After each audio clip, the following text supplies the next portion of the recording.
All right, guys, what's up? January 27th, 2021, and I'm here with the man, the myth, the legend, Phil Deland. Phil, what's up? Hey, how's it going? Not bad.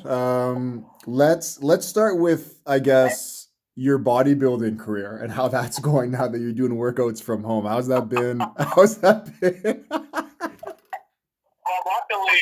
luckily it wasn't bodybuilding. It was powerlifting, which meant I don't care about how I look as long as I was strong. But I don't feel very strong now because with the gyms being closed and having to do workouts at home, like it's a lot of body weight. And I got like 35 pounds of dumbbells, but like it's not really the same thing, you know. But I'm doing what I can. I'm trying to keep the diet on point so that I don't feel like a bag of milk all the time. But it's tough, man. It's been difficult the last couple of months. Okay, so you were lucky enough, I guess, to have your gyms open a little bit longer than everybody else because you're out of the GTA. But how long has it been now? Like Yeah. 3 or 4 weeks, or maybe even more that you've been at home? Uh, it's been exactly what's today, the 27th. It's Yeah. just over a month. They closed us down on Boxing Day. Boxing Day was the first day it was closed, so we're just over a month now since they shut us down, and it feels like it's been a lot longer. Like it feels like it's been It feels like it's been like six forever. I months, can't right? imagine. Oh, I just like looking at it now, like knowing like it's only been 4 weeks. It feels like it's been 6, 7, 8 weeks. Like it's ridiculous. But hopefully, hopefully soon, hopefully next month. I just feel those memories you get like on Facebook and stuff. It's like, oh, it was a year ago today. A year I ago, got life one. was great. A year ago, I started. Was it a year ago? I put my payment in for my competition that was supposed to be in May. So Oh, I that's paid for right. I paid for my competition a year ago the other day, and here we are a year later, and it never happened because they got shut down, and still waiting to get one in under my belt. But Wow. I forgot about that. I forgot that you were doing the powerlifting. That's right. Okay, so I guess talk about them because at the gym, obviously you have access to everything, all the free weights, and I'm kind of struggling with that as well. But like, what have you changed in your workout since you don't have all of the stuff available? Are you going, I guess, just for reps, or like how much weight do you have up to?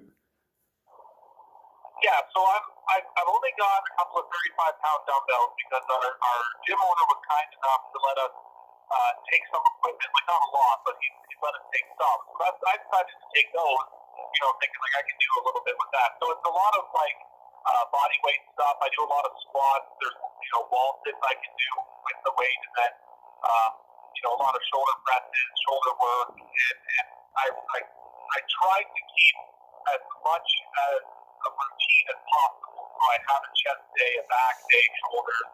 Can't really do a lot of legs. I do a lot of lunges, a lot of squat, but it's a lot of like high volume stuff because I really want to feel like I burned myself out. So Yeah. I can't use the high weights that I was using, so I kind of offset that with high reps in the hopes that I won't keep the strength, but I'm going to keep everything fatigued and keeping the muscles working at least. And I started 2 weeks ago. I started to incorporate a walk because I don't like to run. So I started to incorporate a walk into my day. So I take an hour out of my day and I do a 5K walk. It's not a lot, but it's something. It gets me out, gets me doing something, and then I can carry on the rest of my day.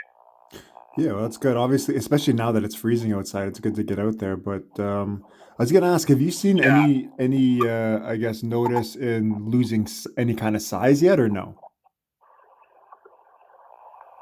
Uh, no, I mean, I would really like to, say that I could go out and get everything I need because I don't need a lot of equipment, but it's just so damn expensive. And then you get these people that are selling it on the secondary market that, like, they're just trying to hose people now because they know that people want the stuff and they're just going to jack the price. And it's like, and to Rogue's credit, because Rogue is a big, big fidget company, as you know. they started cracking down on people like that. That if they see you reselling their stuff for more than what they would sell it for, then they're I don't know, they're taking action. I guess is what I read. Who was it that was taking action? What's that, right? Who did you say was monitoring that? Yeah, they're just I don't know what they're doing, but they said like they're like locking people out of their accounts and stuff. If they have accounts with Rogue, they're like locking them out so that they can't purchase their stuff anymore because they don't want to see people get ripped off. Like, Yeah, like even whenever I bought my stuff at the beginning of the lockdown, like everything, most stuff at the beginning was like 2 to 2.2, and then things started to get up to like 2.5 dollars per pound. It yeah, was getting crazy. And like the biggest I have is a 75 pound. I bought one of them, and I've just done, like some triceps. I've tried to do a little bit of shoulders with it, a bit of everything, but I guess like when the yeah. lockdown started in March, man, like I guess I lost size a bunch and strength because it was just so hard. And then when things opened up, I guess maybe I don't know, like July or June, it was scary just trying to push the same way you did before. There was just so much strength that I had lost.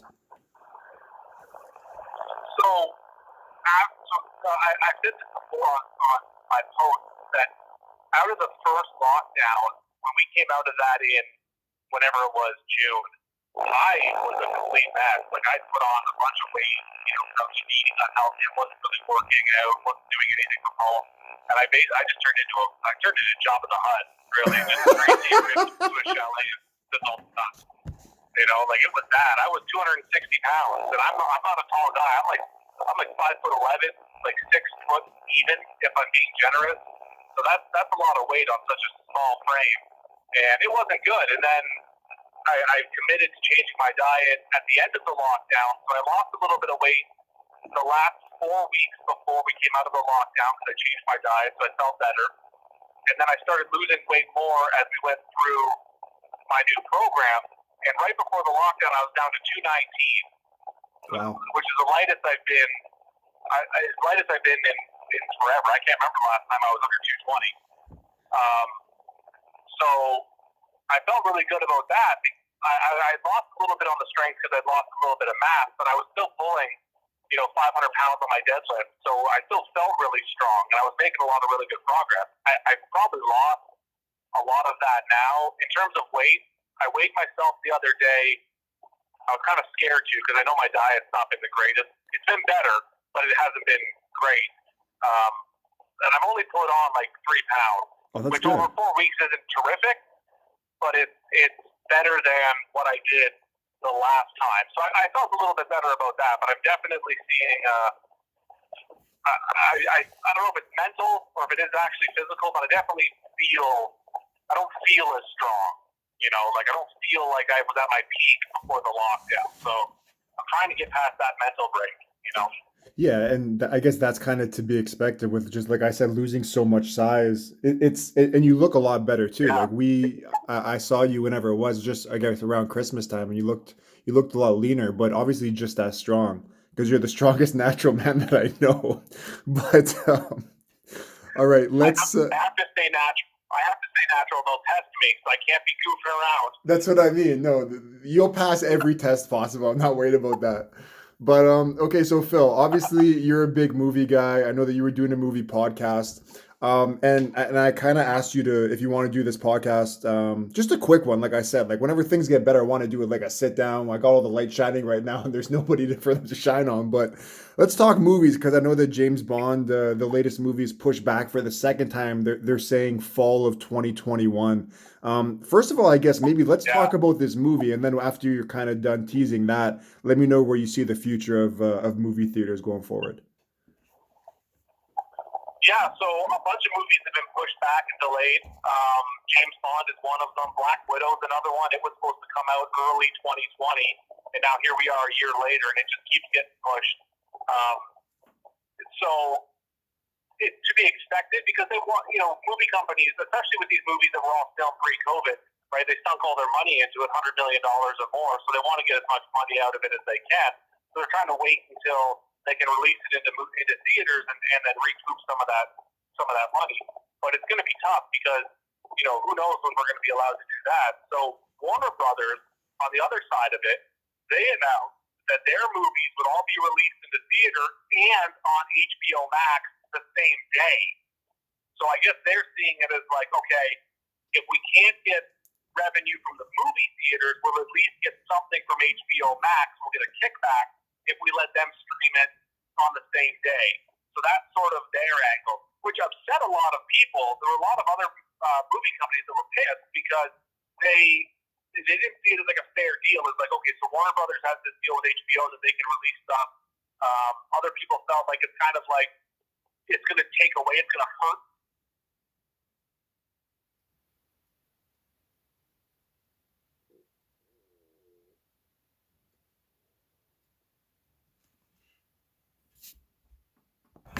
All right, a bit of an issue with the connection, but Phil's back. Okay, Phil, carry on. We'll work all these bugs out. I promise. I know our schedules don't always line up, so I thought this might work. But I guess I hit a lot of dead spots on my rural drive home. So if it's still an issue, I know I've got good connections at home. So worst case scenario, we can do it there. But carry on for now.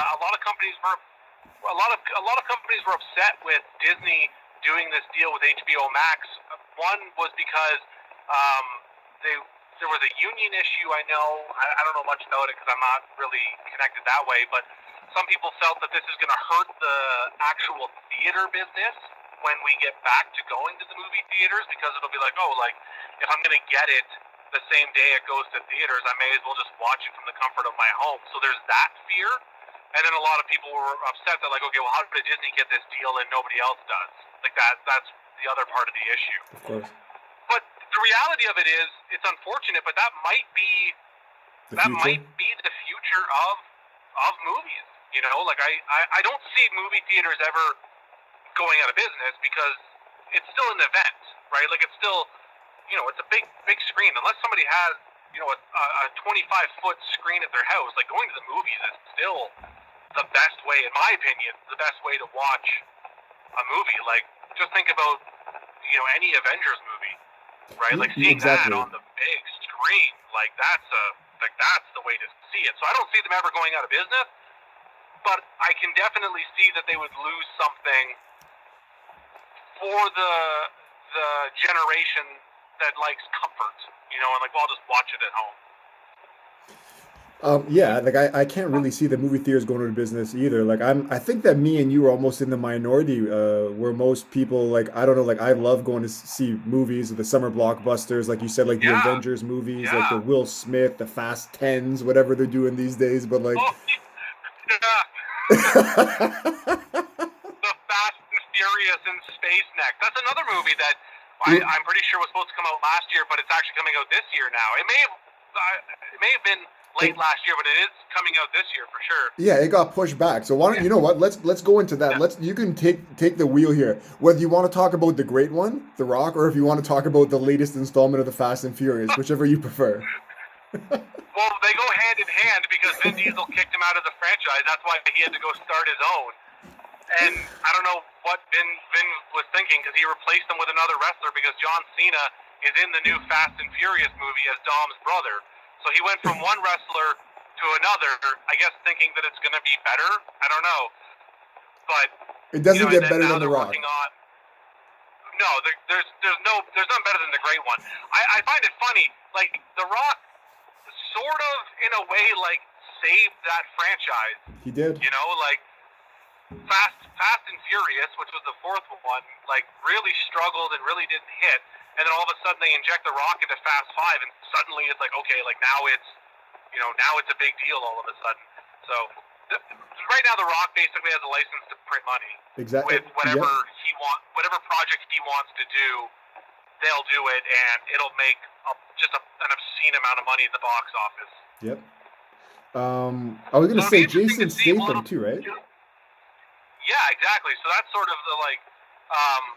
the partnership going forward is going to be The Rock and Statham in the Hobbs and Shaw, I guess, Fast and Furious, like, spin-off will be the plan for them going forward, which I'm okay with. I like them as a pair. They were funny together. And that's always going to have, I guess, a bit of a market. Even remember when they made the Expendables movies, they weren't like the best storylines or whatever, but it's just, a bunch of special effects, an amazing ensemble cast, and just you want to see shit Yeah. get blown up. And like guys like us, like take my $15 at the movie theater because I'm in. Oh, I've said this on my podcast, and I've said it to anybody I talk to. Like, if you can't go and just enjoy like a quote unquote dumb blockbuster movie, then just don't go to the movies, because those are the kind of movies where like you suspend reality, you suspend, all your disbelief, and you just sit back, chew popcorn, and watch big dudes punch other dudes and watch stuff get blown up. Like, it's not going to win an Oscar, No, it's but if you can't not. go, if you can't go and enjoy that, then maybe you just don't have any enjoyment in your life. I don't know. Like, Yeah. those are the kind of movies. Like, I feel like I'm a big believer in there needs to be a balance, right? Like, I can't go and watch, hard hitting dramas all the time because they just take so much emotion out of you without offsetting it with some humor or some action film to like sort of cleanse your palate. You got to have that balance. For every Notebook, you're gonna need a Fast and the Furious 10. You couldn't have said it. I couldn't have said it better myself, man. That's so true. 100%. Yeah. Okay, so I wanted to talk about too the James Bond movie that's slated to come out. Yeah. I don't recall off the top of my head what it's called. Good Time to Die. No Time to Die. Yeah. No No Time to Time to Die. Die. So it was supposed to come out last summer. It's coming out supposed to be this fall. I'm guessing around October. What do you think about the cast? What do you think about the storyline and the trailer so far? So first, I want to clear something up, because I saw a lot of this on social media and everybody losing their mind over it. But I have an explanation. Everybody started losing their mind. I can't remember the name of the actress, so forgive me. But there's an actress who's been cast as quote unquote the new 007, and everybody was all mad because they're making James Bond a girl and this and that. And no, that's not the case. The 007 in the storyline, 007 is just a title. That's like, special agent, Yeah. essentially. So with James Bond, where he is in the story, he's retired. He's just James Bond now. He's not an agent anymore. So they had to give the moniker to somebody else in his place. And that's sort of where this movie picks up. He's in Oh. retirement. He meets the new 007 because that's their job. And then all kinds of stuff ensue. Rami Malek is playing the villain, who's like a cyber terrorist. They've got Christoph Waltz is back as Blofeld, who was Inspector. It looks like a So great cast, right? it's a great cast. They, I believe Jeffrey Wright is back from his role in Casino Royale as Felix Leiter, and Ray Fiennes is back as M, which is great. I love seeing him as M.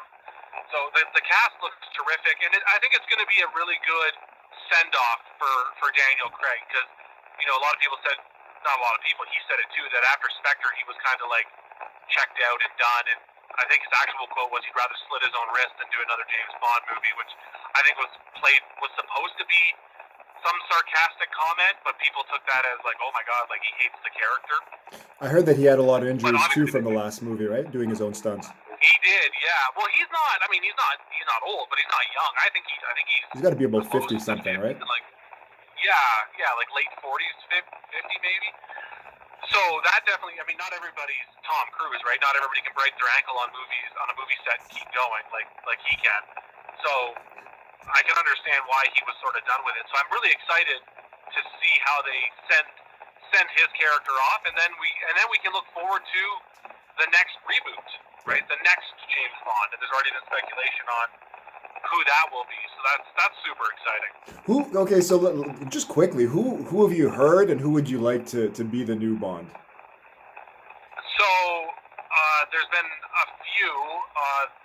There's been a lot of talk about like Tom Ellis from Lucifer, Really? Idris Elba, who is Idris Elba for my part would be the pick. I just think he's Me got too. the look, he's got the suave, like I don't know if you've ever seen his show Luther. Like he's got it all, and he would definitely be my pick to be the next James Bond. Tom Hiddleston, I heard was a front runner for it. I don't know if that's still the case or not. He seems like a safe pick right? Because he was Loki and he can be a money draw that way. But I would love to see it go to Idris Elba. He would be my pick for sure.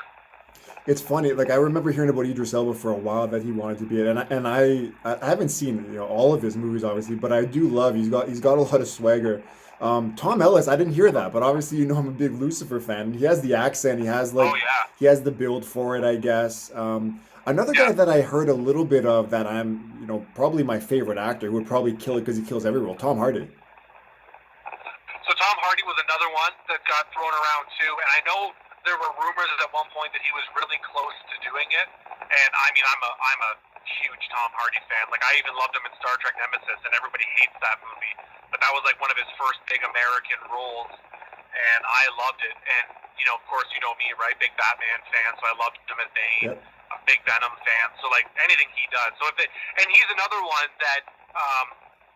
When they cast Daniel Craig for Casino Royale, they took a lot of heat because he wasn't the prototypical Bond. He didn't fit with like the Pierce Brosnan and the Roger Moores, so they took a risk with him, right? The more gritty, down-to-earth Bond, and it paid off. Yeah. So I could see them sticking with that and going with Tom Hardy, but Tom Hardy being almost safer because he's a bit more of a box office draw than a lot of the other guys. So he'd be another really good pick.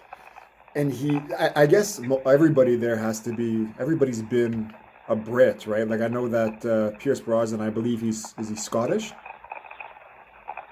Pierce Brosnan's Irish. Irish, and then Sean Connery's obviously Scottish, Yeah. right? Yes. Yeah, so they've always had someone there with.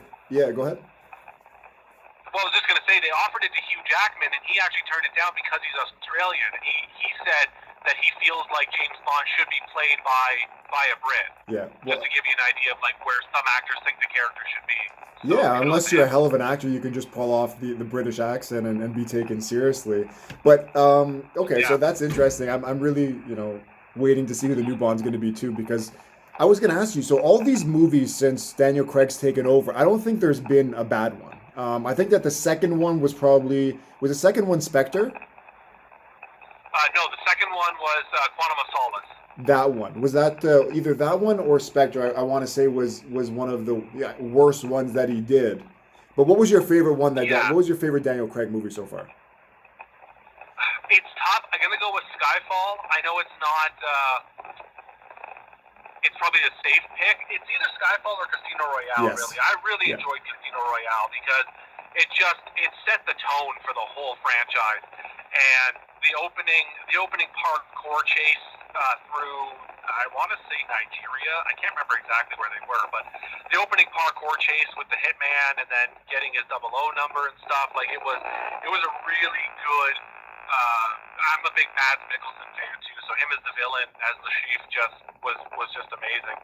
So I'm gonna either go with that or Skyfall, because Skyfall was just such a beautiful movie. It just looked really good. Yeah, I was gonna say the director who did a great job, like all the camera work, like the villain was incredible, the story, like Skyfall, like I said, I think those two are probably my favorites as well. I might lean more towards Casino Royale because it was the first one.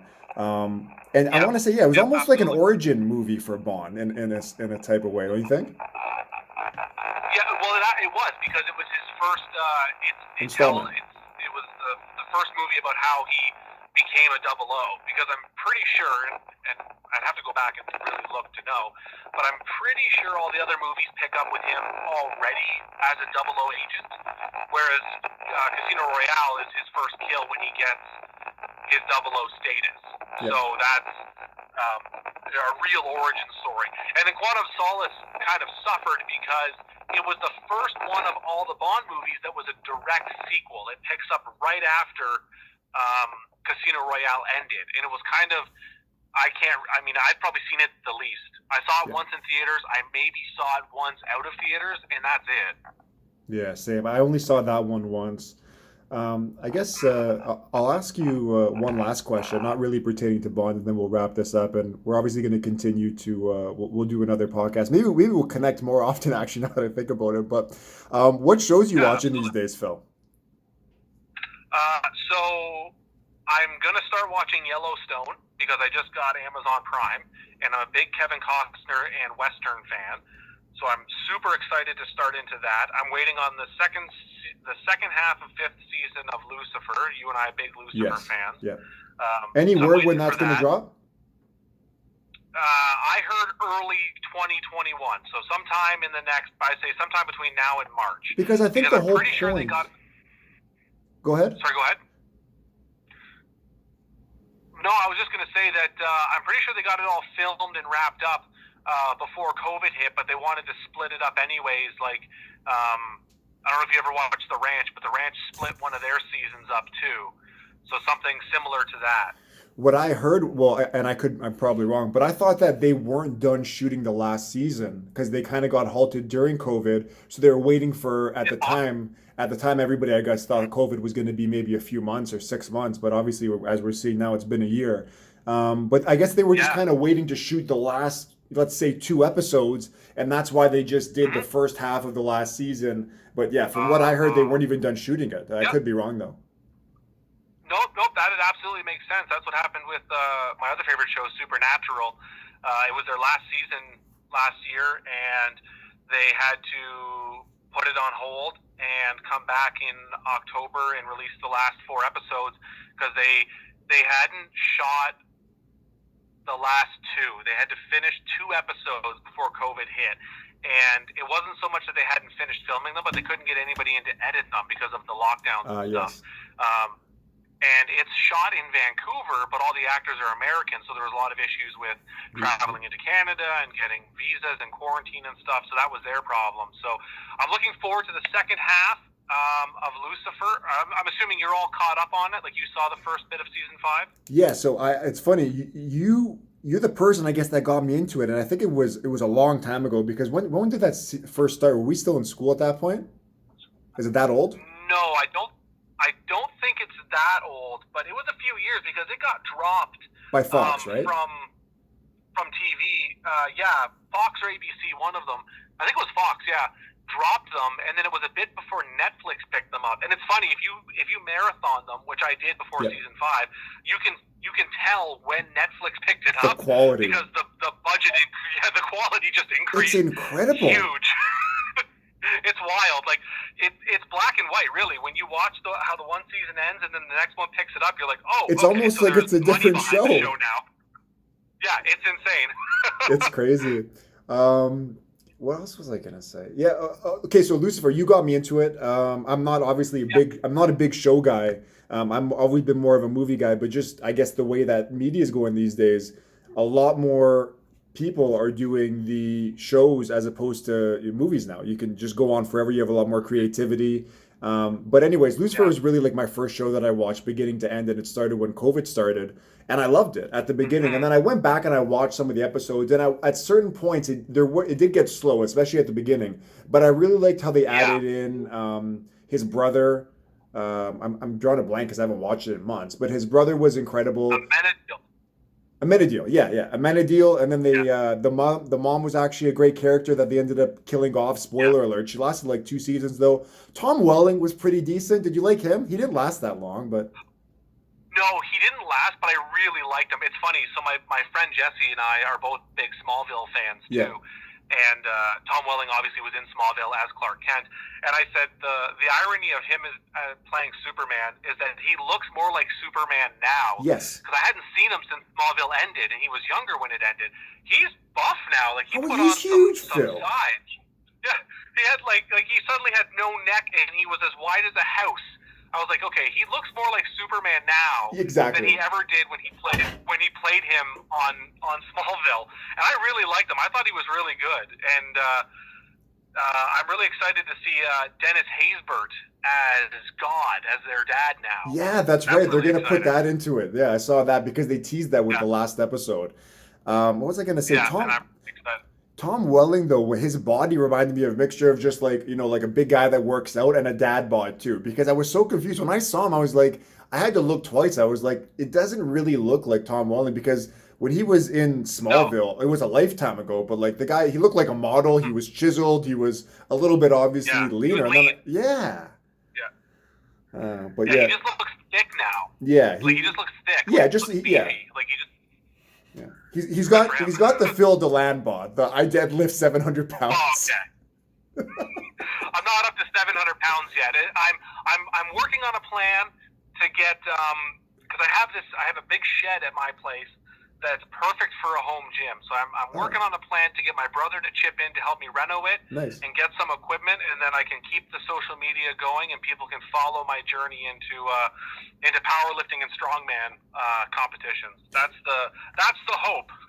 Well, and yeah, let's talk about the Instagram, I guess, lastly, then give your at Phil Deland, and you've really transitioned, I guess, into a bit more of a workout page. When did that start? Was it right after with the shutdown around that time, or was it before a little bit? It was, yeah. So a little bit before, I posted a little bit before that, some of my big breakthroughs and stuff, because I thought it was kind of fun. But I found that after the lockdown, I started posting almost daily because I felt like it kept me accountable, right? That like, okay, I'm posting regularly, so as long as I go to the gym and work out, I can post about it. So I need to go to be able to do that. So it was a bit of an accountability thing for me, and I worked it into my routine. And I figured, like, if I put it out there, you know, this is my journey into losing weight and getting stronger. If people follow, cool. You know, people like it, awesome. If they don't, then, you know, don't follow, because it's pretty straightforward stuff. So that was sort and of it's a great follow, the Phil. idea behind it. Well, I appreciate it. I really do. And anybody that has followed you or that will can really see the journey to the transformation of the body with like the strength, and then also like you said, you put on some weight and you've lost a lot since, and obviously you look really good and still Yeah. keeping the strength too. But it is good, and I I had kind of talked about that too. Maybe we'll set up something to get on the YouTube of doing our own exercises to keep ourselves accountable and get everybody on the fitness journey too, because it is so when the gyms are Yeah, closed, absolutely. man, it's so easy just to eat food and gain weight, especially when you don't have access to all those weights. Oh, it's, you know what? It's ridiculous. Like it's so easy to fall into that hole because, you know, the one thing that bothered me, and I had to explain this to a lot of people that, you know, almost judged me on it. I don't want to say fit shaming, but almost fit shaming, because they're like, oh, well, it's just the gym. Like, you can just work out at home, but it's not the same. It Yes. doesn't click the same way as when you go somewhere and, you know, you deadlift 400 pounds for reps. Yep. Like, that's that relief, that mental relief, that fatigue, that's what I'm looking for. So to not have that and to go home and, you know, just like, you know, demolish a box of Oreos to drown your sadness, like it's super easy to fall into that. And the next thing you know, you're up to 260 pounds and you look down and can't see your own feet. Yeah, you know, get and off it's the like, couch okay, and the like heart now, rate starts going. I was breaking out into a sweat just getting out of bed. It wasn't good. It wasn't good. Oh my You know, God. Yeah, that's not very good, Ray Joe. Williams would not approve. What was I gonna say? Damn. Oh man, I just lost the train of thought. That's Oh, all right. actually, We what got I to was do more of it. yeah, okay, so I do remember what I was gonna say now. It was just you Okay. talked about just going to the gym and just pushing that heavy weight. And I was gonna say a lot of people that have any kind of equipment at home, even if it's just bands or 5 or 10 pounds, it's very tough Yep. for me and everybody, maybe you too, to get motivated when you're doing your own thing at home. Agree? Yeah, 100%. I agree 100%. For me, the biggest thing has been because I'm home. You know, home is home.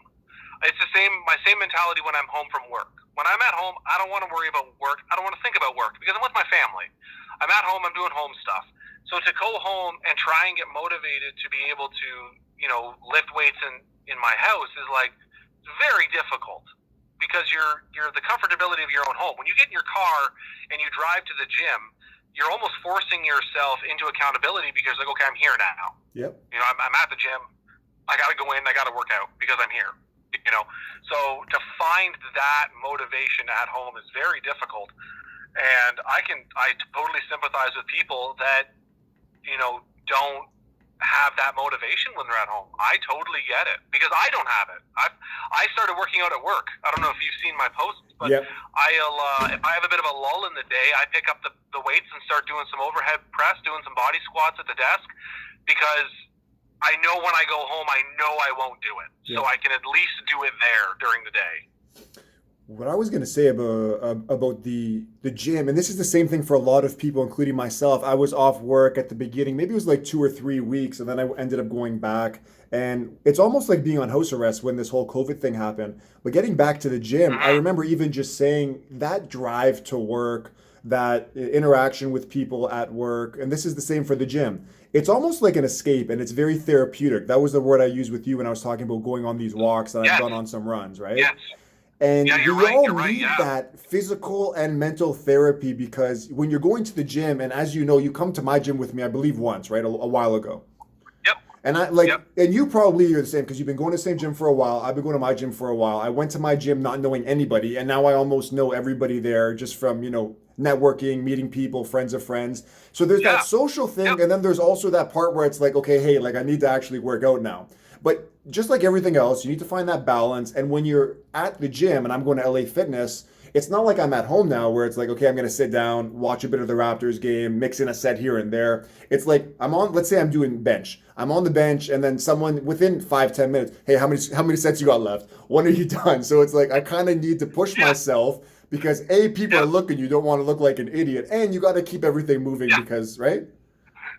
Yeah, exactly. No, absolutely. And the the the point you made about like meeting people and becoming familiar is like that's a good feeling. Like I became a regular at the gym to the point, you walk in and if I was 5 minutes behind my schedule, they'd make a comment, like, oh, like you're running late today, right? Because and it's almost like again that's that accountability thing, like, oh, if I don't get there they're going to start worrying that something happened to me because I'm not there today. Yeah. So I that's why I hope this whole thing gets lifted soon, and when it does, we'll get a workout in together and you can show me the ropes. We will, and whenever we can actually get you down here in this studio that I Mm-hmm. have down here, we can definitely do a workout because I got a small bench with some dumbbells. We might actually do a podcast as we're working out. I think that would be very on point. Oh, that'd be great. That'd Yeah, be perfect. That'd be on brand, as the kids say. it would be. All right, Phil, let's wrap it up. I guess I knew you got to get it home to the family. We're definitely going to do this again, so I'll post this up tonight Yep. and going to tag you. Okay, It perfect. was it was a lot of fun. I can't say that I'm surprised because it's always a good time talking with you, man. Love talking with you, brother. All right, Anytime. all right, Phil. Have a good night.